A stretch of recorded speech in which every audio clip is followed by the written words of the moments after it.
isso vai...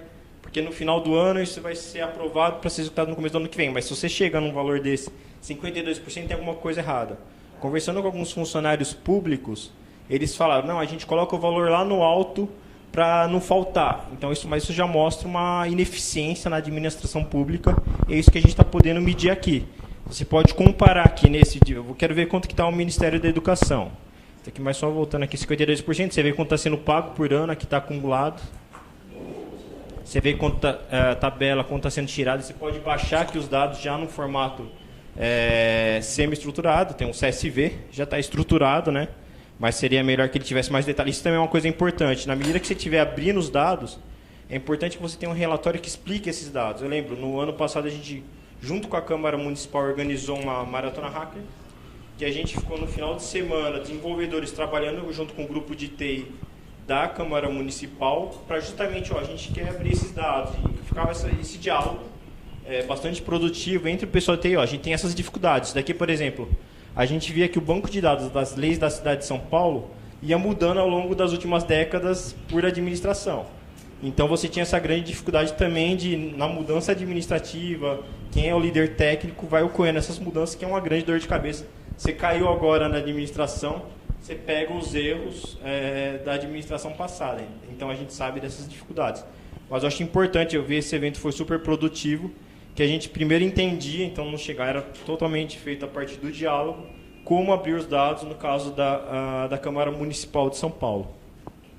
Então, aqui só para comparar, então, por exemplo, esse daqui é o Ministério da Cultura no ano de 2012, você vê, também pode ver aqui qual é o porcento do orçamento autorizado, então 2 bilhões, depois é para 2,1.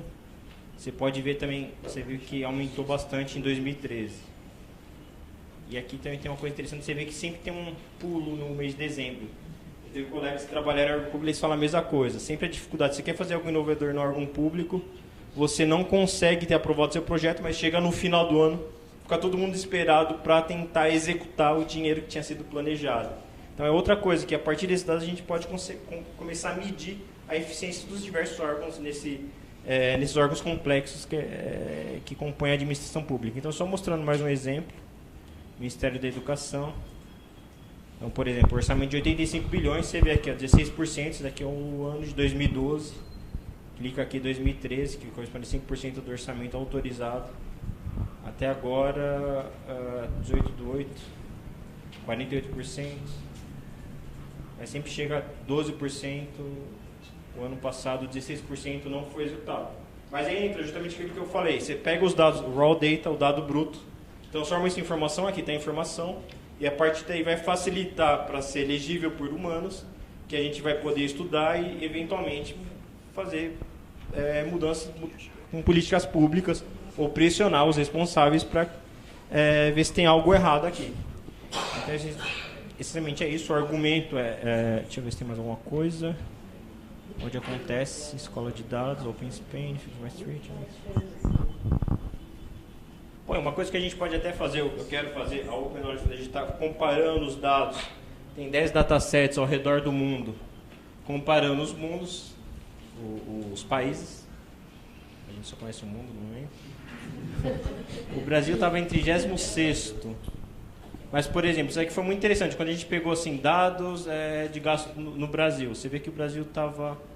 Cadê o Brasil? Passei já? Brasil, ele tinha... O dado de spend, government spend, estava muito bom, de budget... Aqui,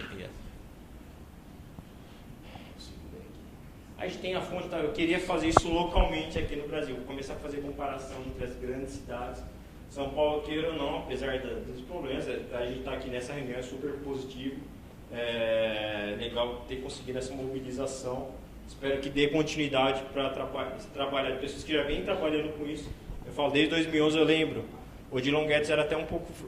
Eu viajei 3 meses na época, quando voltei, mas sempre eram as mesmas pessoas e pouquíssimas pessoas. E o debate ficava assim, não conseguia ir para frente. Como que a gente vai para frente agora?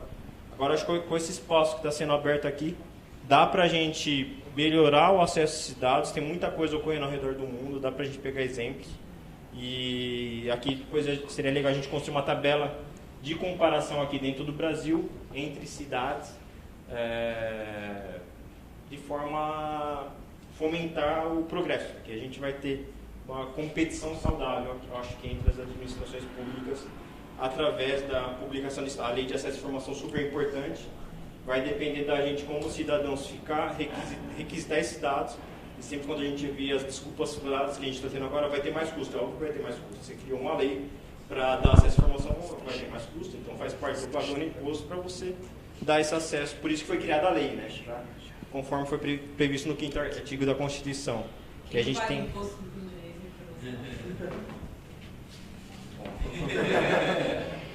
Eu acho que tem, né? Tem pessoa que não consegue pagar imposto. É que eu falei a gente, imagina que todo mundo está pagando imposto. Né? Inclusive o que está dormindo aqui na rua, porque não consegue nem... Ele paga imposto direto. Pode não pagar direto. Ele paga, exatamente. Quando ele paga a bala no supermercado. Sei disso. Em relação direta de contribuinte, a gente é cidadão de direito de informação. Bom, então é isso. Espero que a gente consiga abrir os dados no formato de por máquina e transformar essa informação em formato que seja útil para a gente melhorar a administração e eficiência. Bom, e além de experiências, das 3 experiências, nós fizemos o convite também para a Associação de Especialistas em Políticas Públicas do Estado, que integra a RETEPS e que tem feito uma discussão sobre uma minuta, que estão trabalhando numa minuta para disponibilizar para os municípios, para a lei, para as leis dos planos de metas, né? Dos programas de metas, dos planos de metas, né? Tem essa discussão e eles estão trabalhando nessa minuta. Então, na minuta já estão prevendo formatos, indicadores.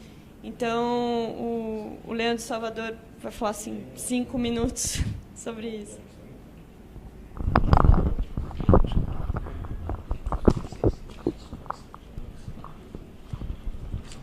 O Ayrton comentou aqui que tem, além do município de São Paulo, tem outras 36 cidades do Brasil que já fazem o plano de metas e outras da América Latina e tal. E realmente, o município de São Paulo foi inovador nisso aí, a Rede Nossa São Paulo, que capitaneou esse processo. Eu já falo sobre isso. Eu só queria colocar umas coisas sobre esse processo que a gente está passando aqui, que, salvo engano, tá legal o som? Nós já não tem feedback, tá bom para vocês?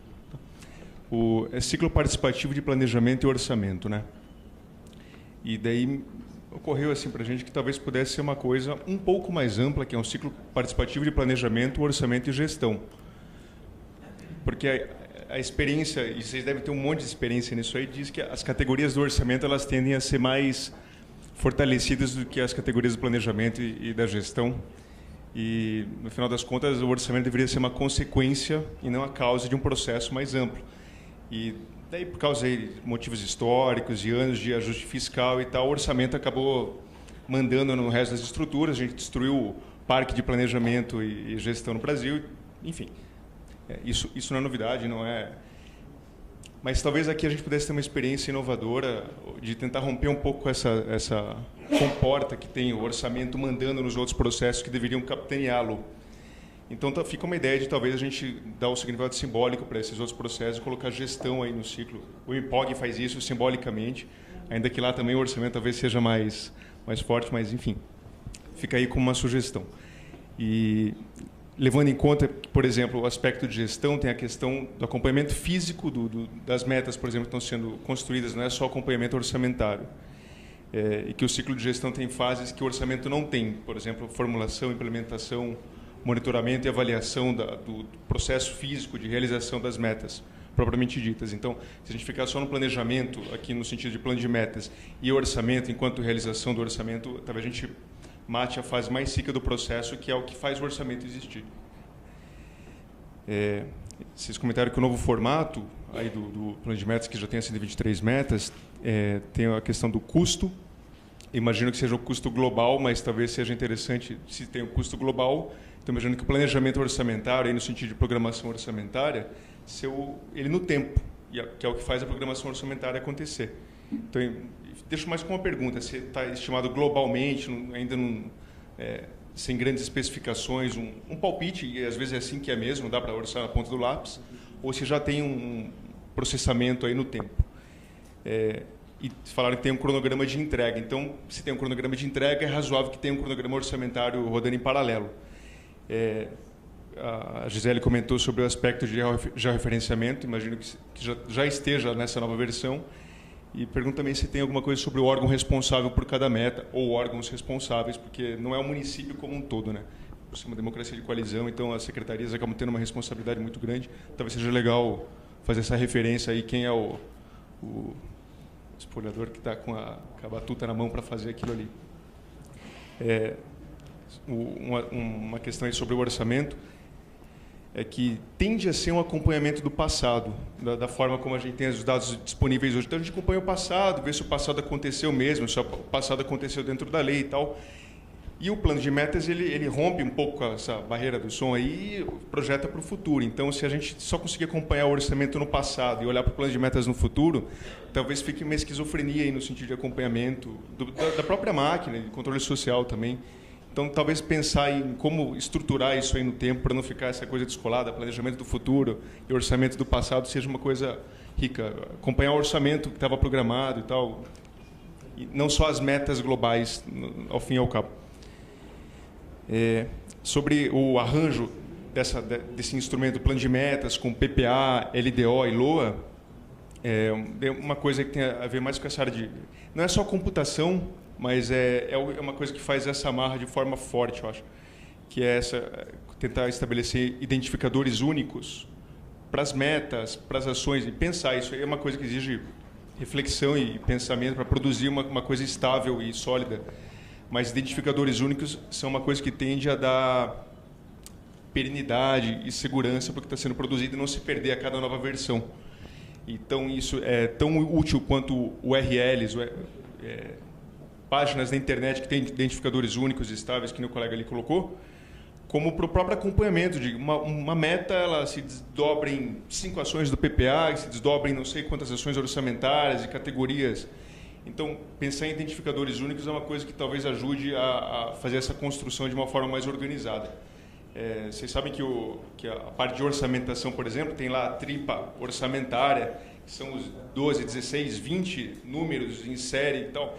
E pessoas que manjam de orçamento olham para aquilo ali e conseguem decodificar, mas aquilo ali tem um significado criptografado.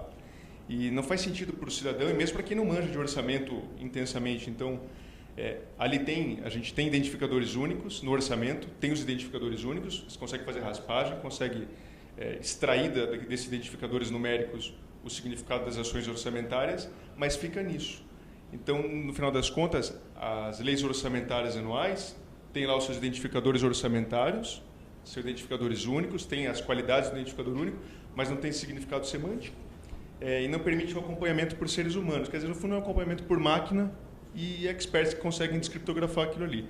Então, talvez aqui a gente pudesse avançar nisso aí, tentar criar uma coisa semântica que pessoas consigam referenciar e falar, estou acompanhando a meta 47 e a meta 47, sei lá, um hashtag que não seja a hashtag meta 47, mas dá para pensar em coisas que façam ser uma coisa, um significado assim, que ultrapasse barreiras internacionais. Então, assim, a meta 47 é uma coisa que tem significado no Brasil, no estado de São Paulo, no município, é uma coisa no tempo tal, e a gente sabe do que está falando em qualquer lugar que faça referência àquilo.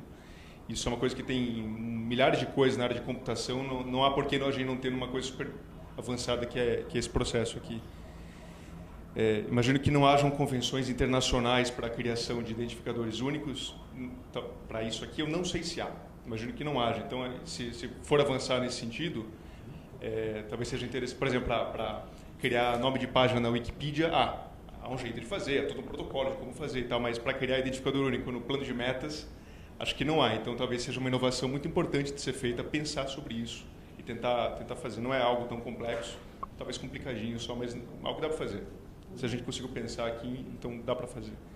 E mais uma defesa a favor desse processo é que identificadores únicos eles são o paraíso para quem quer organizar e acompanhar processos. E são a treva para quem quer esconder coisas no meio da confusão e do caos, no tempo e no espaço. Então, acho que avança muito mesmo se a gente organizar os processos com referenciadores únicos que permitam uma comunicação mais efetiva. Sobre isso que a Fernanda começou na apresentação, e já para concluir,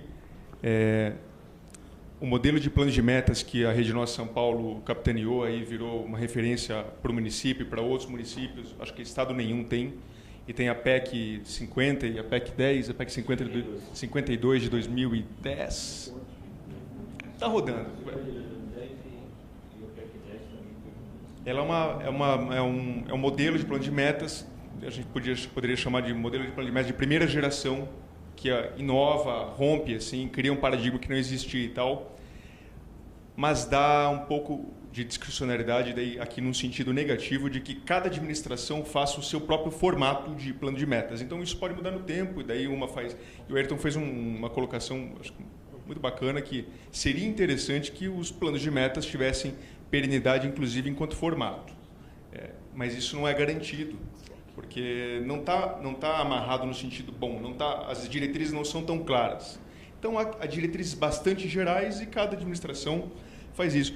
E não se trata de daí cada administração ter as suas especificidades, a ponto de cada uma ter que desenvolver seu próprio mundo, porque são questões muito semelhantes na máquina. Então, todas fazem mais ou menos as mesmas coisas no que se refere a isso. Tem diferença de conteúdo, mas de forma nem tanto. Então, talvez fosse interessante aí a gente avançar. Imagino que isso não vai ser aqui para um processo que já está rodando num formato.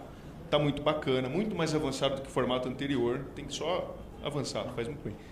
Mas é algo que a gente vai estar tentando articular aí com diversas organizações para tentar modelar o que seria um formato sólido, inclusive perene, de plano de metas. E assim, só para... Eu queria parabenizar aí a equipe Sempla ou da Sempla? Né? Tem um artigo, né? É a secretaria. Então, eu queria parabenizar a equipe da Sempla e o Café Hacker. Eles estão mandando muito bem no processo de organização do planejamento e de criação desses espaços participativos aí.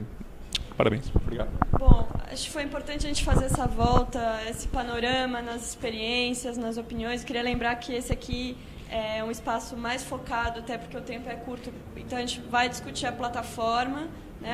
A gente vai ficar focado em propostas para a plataforma. Claro que todo o ciclo de planejamento, plano de metas, são temas que têm impacto no que vai ser estruturado como plataforma, mas essa discussão ela vai ser ampliada, vai ter um seminário, vai ter audiências públicas, e até seria muito reduzida a gente fazer